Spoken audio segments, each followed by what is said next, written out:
नमस्कार दोस्तों, MS Excel की क्लास में आप सभी का बहुत बहुत स्वागत है। आज की क्लास में हम सीखेंगे सेल की फॉर्मेटिंग करना। अगर मेरी ये वीडियो आपको पसंद आए तो सब्सक्राइब करें, अन्य लोगों के साथ शेयर करें, लाइक करें और बेल आइकन बटन को दबाएं ताकि मेरी नई वीडियो की नोटिफिकेशन आपको मिल सके। हम शुरू करते हैं सेल ग्रुप में फॉर्मेट ऑप्शन। तो फॉर्मेट से हम इस वर्कशीट की फॉर्मेटिंग करेंगे और इस वर्कशीट के अंदर जो सेल्स हैं उन सेल्स की फॉर्मेटिंग करेंगे। तो सबसे पहले हम देखते हैं सेल की फॉर्मेटिंग। तो सेल की फॉर्मेटिंग में सेल साइज से मतलब सेल की विड्थ और हाइट। तो हाइट यानी कि रो की हाइट हम मानेंगे और विड्थ यानी कि कॉलम की विड्थ।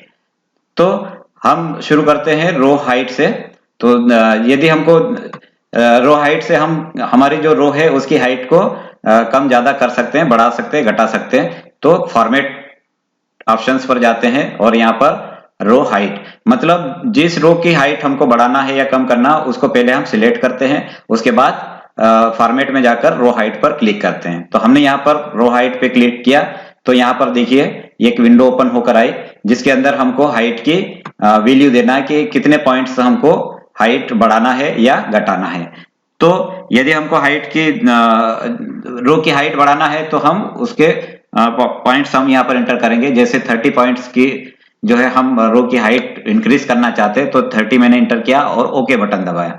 तो ये देखिए ये जो रो मैंने सिलेक्ट किया था उसकी हाइट बढ़ गई। इस तरह से ऑटो फिट रो हाइट मतलब जो हाइट जो टेक्स्ट इस सेल के अंदर में है उसके जो फॉन्ट साइज है या जो जितना बड़ा है उसके अनुसार उस रो की हाइट ऑटोमेटिक सेट हो जाएगी। तो यहाँ पर जैसे फॉर्मेट में जाते हैं फिर ऑटो फिट रो हाइट पे क्लिक करते हैं तो ये देखिए ऑटोमेटिक जो है इसमें जो लिखा गया है उस लिखे हुए टेक्स्ट के अनुसार इस रो की हाइट जो है सेट हो गई। अब देखते हैं हम कॉलम की विड्थ। तो कॉलम की विड्थ जिस कॉलम की विड्थ हमको कम ज्यादा करना है उसको हम पहले सिलेक्ट करते हैं, फिर फॉर्मेट ऑप्शन में जाते हैं, फिर यहाँ पर कॉलम की विड्थ पर क्लिक करते हैं। तो जैसे हमने कॉलम की विड्थ पे क्लिक किया तो यहाँ पर जो है कॉलम की विड्थ नंबर में हम पॉइंट्स में हम सेट करेंगे। तो यहाँ पर जो है अभी इस कॉलम की विड्थ तो है 25.29। अब जैसे मान लो मैं यहाँ पर 30 पॉइंट्स करता हूँ और ओके बटन दबाता हूँ तो ये देखिए विड्थ की जो है कॉलम की विड्थ जो है बढ़ गई। अब इससे और ज्यादा बढ़ाना चाहते हैं तो हम यहाँ पर वापस जाते हैं और कॉलम विड्थ पे क्लिक करते हैं। अब जैसे मैं 40 करता हूँ तो देखिए 40 और ओके बटन दबाता हूँ तो ये देखिए ये कॉलम की जो विड्थ है वो बढ़ गई। तो इस तरह से कॉलम की विड्थ हम बढ़ा सकते हैं और वापस हमको कम करना है तो हम वापस यहाँ से कॉलम के ऊपर जाएंगे और पॉइंट्स देंगे हम यहाँ पर और ओके बटन दबाएंगे तो ये इस तरह से विड्थ जो है कम हो गई।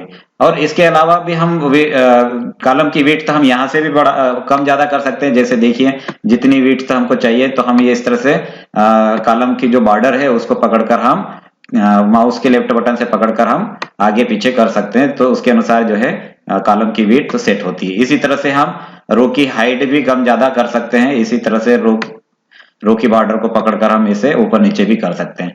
लेकिन इसमें हमारी एग्जैक्ट जो वेट और हाइट है वैल्यू के अनुसार वो नहीं आएगी।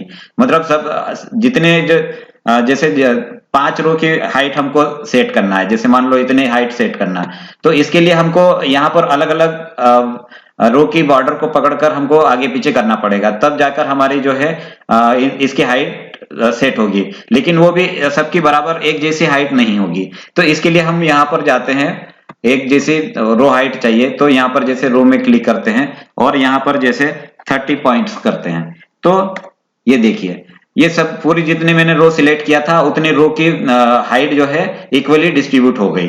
तो इसलिए हम यहाँ पर हम फॉर्मेट ऑप्शन से और इससे हम रो और कॉलम की विड्थ और हाइट बदलते हैं ताकि एक जैसे विड्थ और हाइट सेट हो।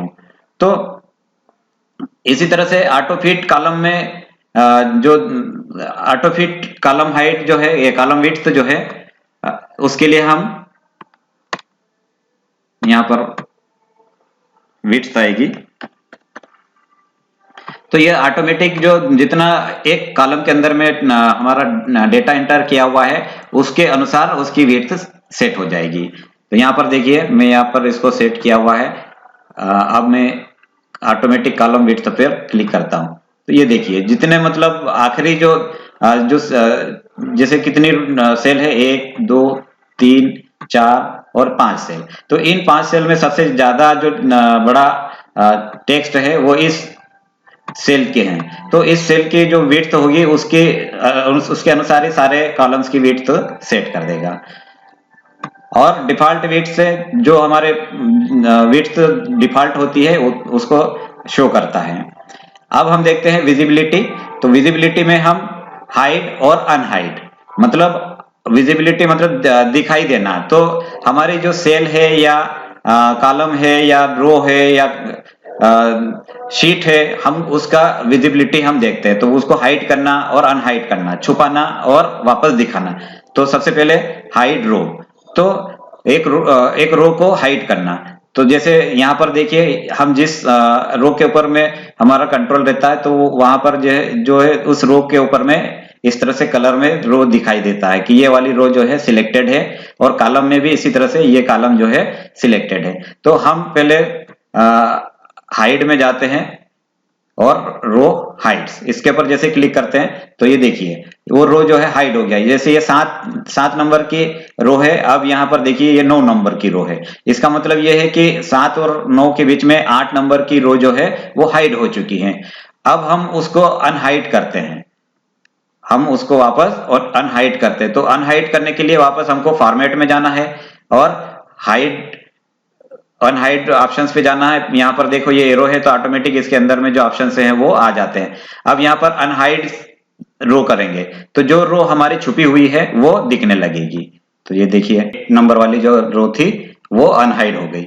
इसी तरह से हम कॉलम को हाइड कर सकते हैं। तो जो कॉलम जिस सेल के ऊपर में कंट्रोल को रखा हुआ है वो कॉलम जो हमारी हाइड हो जाएगी।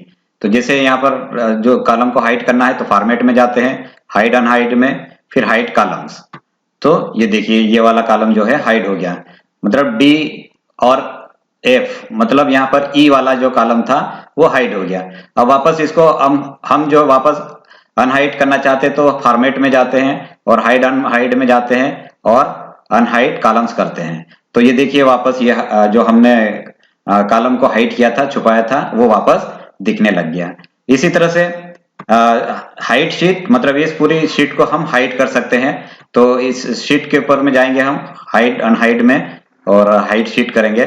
तो ये देखिए जो हमारी शीट थी वो अनहाइड हो गई। सेल 2 नाम की शीट थी हमारी, वो हाइड हो गई। अब वापस अनहाइड करने के लिए हमको अनहाइड शीट करेंगे।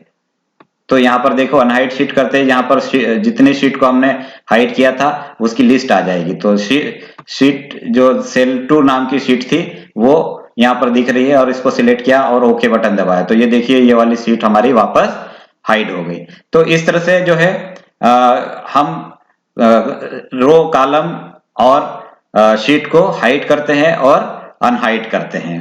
अब देखते हैं हम ऑर्गेनाइज शीट, मतलब इस शीट को कैसे हम ऑर्गेनाइज करते हैं। तो शीट को ऑर्गेनाइज करने के लिए जैसे मान लो यहाँ पर ये वाली शीट है, तो ऑर्गेनाइज करने के लिए हम या तो इस शीट के यहाँ पर जाकर राइट बटन दबाते हैं तो यहाँ पर इस शीट से रिलेटेड ऑप्शंस हो जाते हैं, या नई शीट इंसर्ट करना है, शीट को डिलीट करना है, या इस शीट का नाम चेंज करना है तो रीनेम करना है। तो यहाँ पर जैसे रीनेम करना है तो हम यहाँ पर फॉर्मेट नाम से सेल क्रिएट कर सकते हैं। तो जैसे फॉर्मेट है हमारा ऑप्शन, तो इस ऑप्शंस के लिए जो भी हमको यहाँ पर टेक्स्ट डॉक्यूमेंट बनाना है तो हम इस शीट को फॉर्मेट के नाम से सेव कर दिया। इस तरह से हम यहाँ से वापस देखते हैं मूव और कॉपी, मतलब इस शीट को हम कॉपी करके कौन सी शीट पर ले जाना चाहते हैं। तो यहाँ जो भी इस शीट के अंदर में जो डेटा है वो पूरा कॉपी हो जाएगा और जैसे शीट 1 पे पहुंचाना है। तो ये जैसे देखो यहाँ से जो शीट फॉर्मेट शीट थी वो यहाँ पर शीट 1 से पहले मूव हो गई, कॉपी होकर मूव हो गई। तो इस तरह से जो है शीट को ऑर्गेनाइज करते हैं। अब यहाँ पर देखते हैं ये रीनेम शीट करना सीख गए हम और मूव और कॉपी करना सीख गए हम शीट का।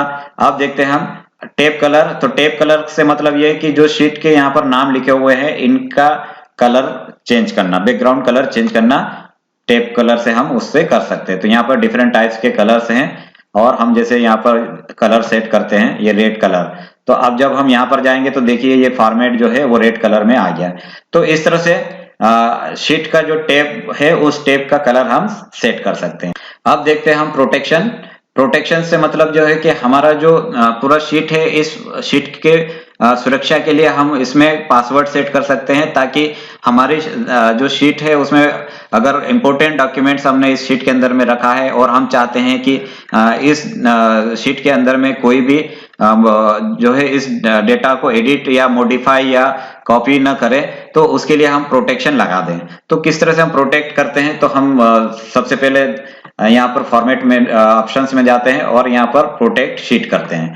तो जैसे हम प्रोटेक्ट शीट करते हैं तो किस किस चीज का हम प्रोटेक्शन करना चाहते हैं तो वो उन चीज को यहाँ से अनचेक कर देते हैं। और ये चेक लगाने से ये हो जाएगा कि उस उतना जो जो जो जो ऑप्शंस हम हमारे यहाँ पर दिखाई दे रहे हैं उसके ऊपर हम चेक मार्क करते हैं, तो वो ऑप्शंस जब हमारे शीट लॉक कर देंगे हम, तो वो ऑप्शंस हम ओपन रहेंगे, उसमें मॉडिफाई किया जा सकता है, एडिट कर सकते हैं। लेकिन जब हम अनचेक कर देते हैं तो इसका मतलब ये है कि इन पूरे ऑप्शंस को किसी भी तरह से कोई दूसरा व्यक्ति या बिना पासवर्ड के इस शीट को एडिट या मॉडिफाई नहीं कर पाएगा। तो यहाँ पर देखिए पासवर्ड देने के लिए यहाँ पर ऑप्शंस दिया हुआ है, एक टेक्स्ट बॉक्स दिया हुआ है, जैसे हम यहाँ पर पासवर्ड हम इंटर करते हैं और ओके बटन दबाते हैं तो एक बार हमको फिर से पासवर्ड वही का वही देना है, री इंटर करना है और ओके बटन दबाते हैं। तो ये शीट जो है हमारी प्रोटेक्ट हो गई। अब देखिए जहां किसी भी सेल के ऊपर में हम डबल क्लिक करते हैं डेटा एंटर करने के लिए, तो ये ऑप्शंस जो है हमारे पास ऐसे आ जाता है ये इस तरह से। तो ये शीट जो है ये प्रोटेक्ट हो गई, इसके अंदर अब किसी भी तरह के मॉडिफिकेशन या एडिटिंग नहीं हो पाएगा। अब यदि हमको इसको प्रोटेक्शन हटाना है, पासवर्ड हटाना है, तो वापस हम अनप्रोटेक्ट शीट पर जाते हैं और वही पासवर्ड हमको देना है जो हम प्रोटेक्शन के लिए पासवर्ड लगाए थे। तो यहाँ पर मैं वही पासवर्ड इंटर करता हूँ और ओके बटन दबाता हूँ। तो इस तरह से जो है ये शीट जो है अनप्रोटेक्ट हो गई, मतलब इसमें एडिटिंग कर सकते हैं और मॉडिफाई कर सकते हैं। तो अब लॉक सेल, तो लॉक सेल से हम